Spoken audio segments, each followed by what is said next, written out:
Okay, you guys obviously know that Showtime is my story on how I was cheated on. For starters, this is not me shit-talking the guy. This is not me wishing the worst on him. I'm literally just telling you exactly what happened. In no way am I stretching the truth. So, let's begin. I met him on Tinder.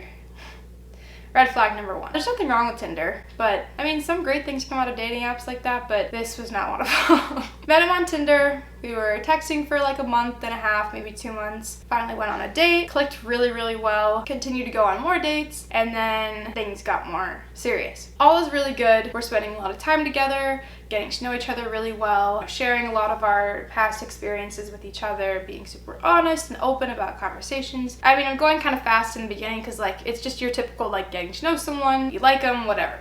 The progression continues. Then COVID hit. And when COVID hit, we spent about 83 days apart. During those 83 days, a lot had changed in our relationship, all really good things. We realized how much we liked each other. I realized that I was in love with him. I'm assuming he realized the same thing with me because towards the end of quarantine, he texted me and he was like, "I'm going to marry you." And then I FaceTimed him and I was like, "What?" And he's like, "Yeah, like I've decided like I'm going to marry you." I love marriage and love and kids. So when he said that, I was like, tell me the date and I'm there. So got a little carried away and I made the wedding guest list, already looking at my dresses.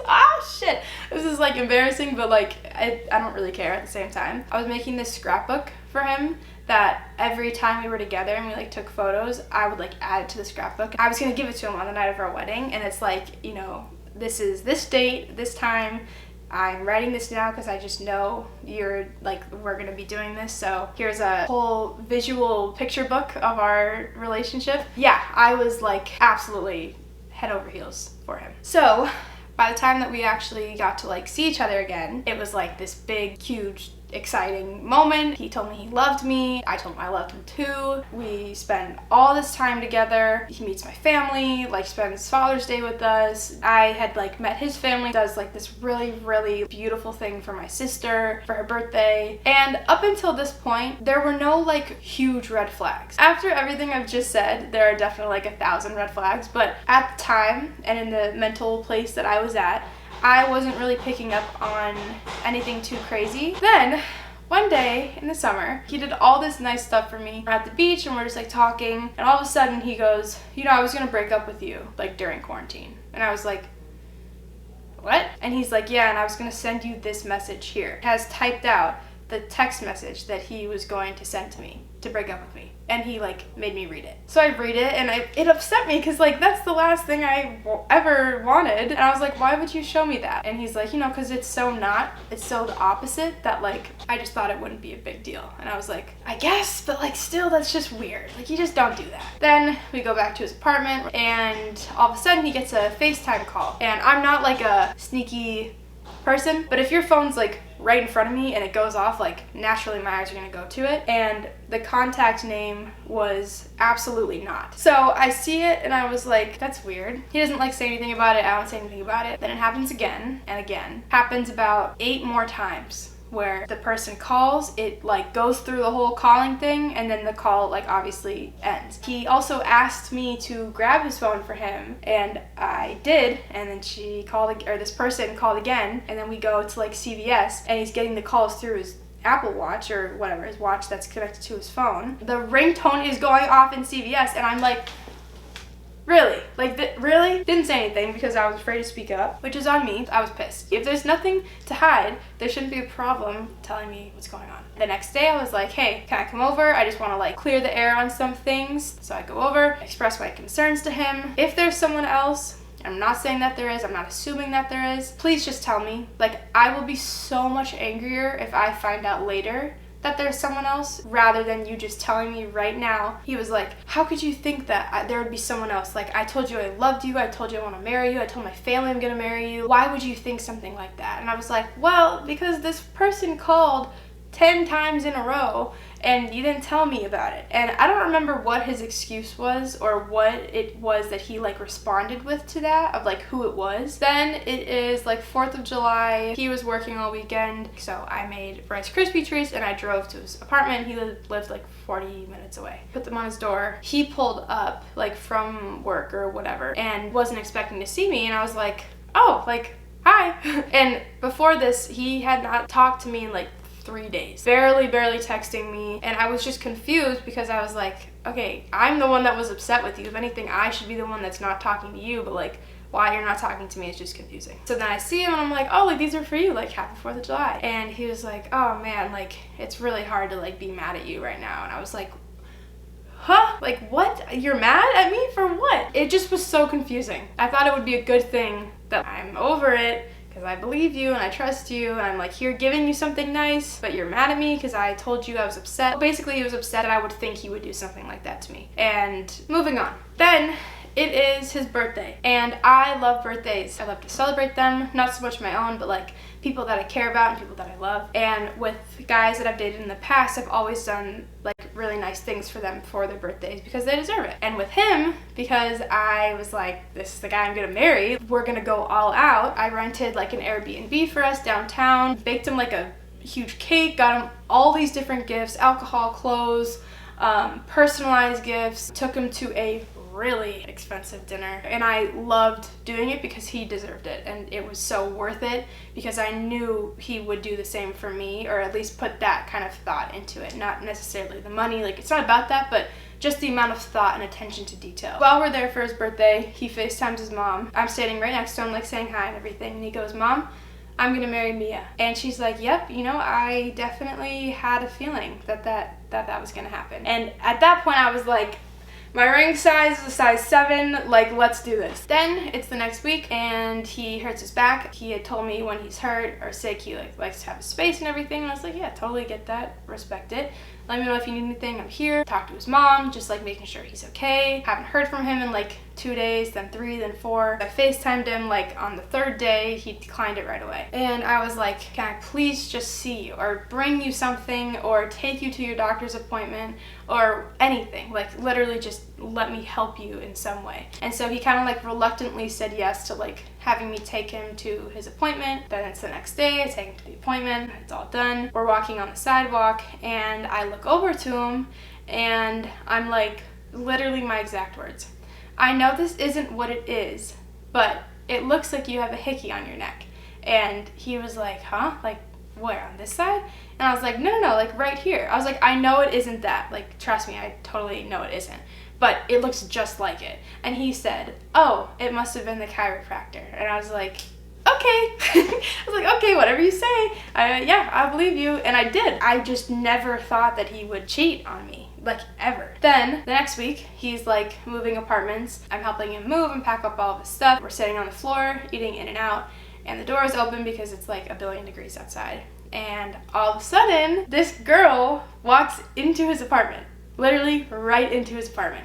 Not into his apartment building, into his, it's like a 1-bedroom apartment. Walks right into it. And I was like, she waves at me and I was like, hi.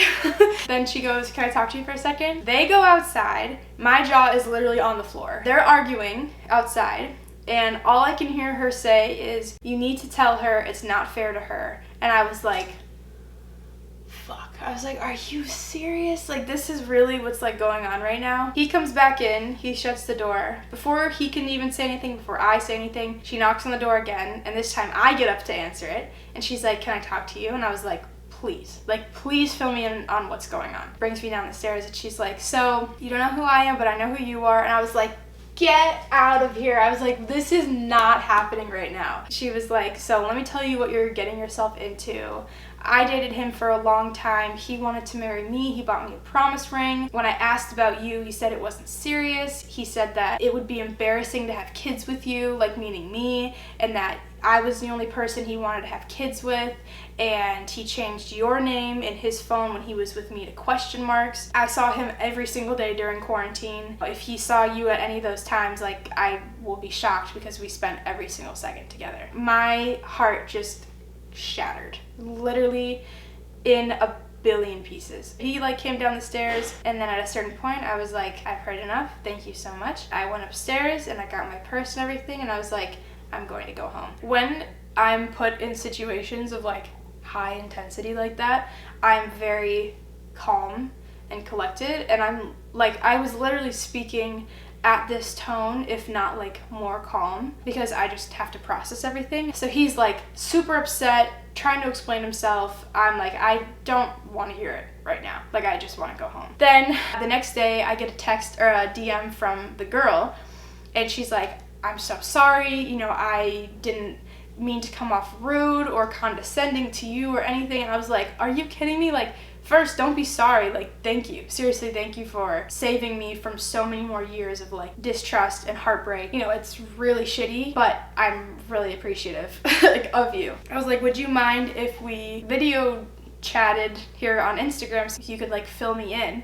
And she's like, of course. On the phone with her for an hour. Super nice girl. Just telling me all the details. With each thing that she was telling me, like, the deeper my heart was sinking. It was at that point that I got all my shit together in a box, like, from him. Had my mom drive me to his apartment. And now I was angry. Now I was, like, ready to throw shit. Because it all kind of, like, settled in. And he's trying to text me, and I'm like, don't even try. Pull up to his apartment, and I see that he's in his car. I get out with my box of shit, put it next to his car. I look, and she's in the car with him. I don't know what I said. I think I said, like, are you serious? And then I was like, you're a piece of shit. I leave, my mom drives, I stick my head out the window, I'm like, fuck you, you piece of shit. Like, I was angry. And I had every right to be. Come on. Like, I don't get angry like that ever.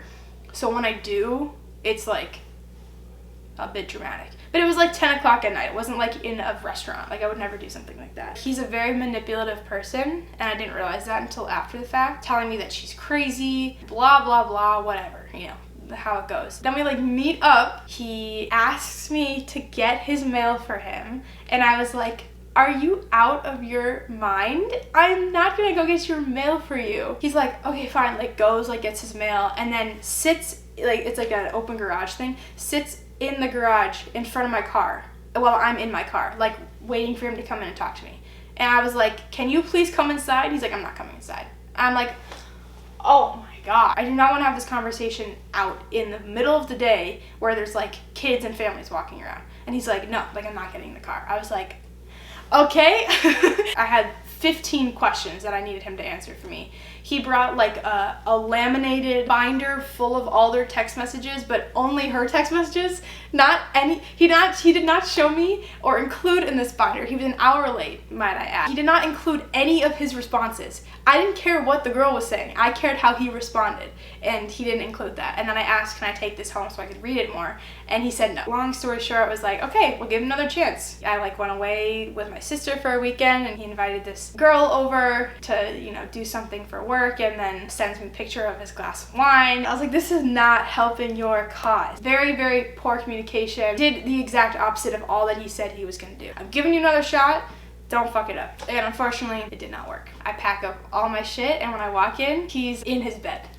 As I'm walking out, he goes, you know, like, it's been fun. I'll see you at the top. And I was like, at the top? Oh man, it took a lot of self-control for me not to just flip out. I just looked at him with all my shit in my hands, and I was like fill in the blank of his name.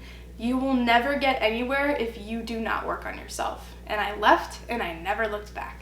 And that is the story of how I was cheated on. I have not talked to him. Well, I did not initiate talking to him since. And then like a few months ago at like 12:30 at night, I like get a call from him, and he's like out to dinner with his new girlfriend, saying that the waitress looked like me and that he thought of me. And I was like, does your girlfriend know that you are on the phone with me right now? And he was like, does she know that I'm on the phone with you? And I was like, fuck. I was like, this is happening again. At this point, like, I do not have any anger or hatred or whatever towards him. So I was literally talking to him like I would anyone else. And I was like, just tell her that you're on the phone with me. He's like, I want to meet up. And I was like, yeah, like I don't. Anyways, again, not trying to shit talk this guy. He was really great at majority of the time, and then just got pretty bad at the end. But I learned a lot, and everything happens for a reason. Stream Showtime, watch the music video, buy the merch. And if the guy that this is about is watching this, Sorry. You did it to yourself too. Bye.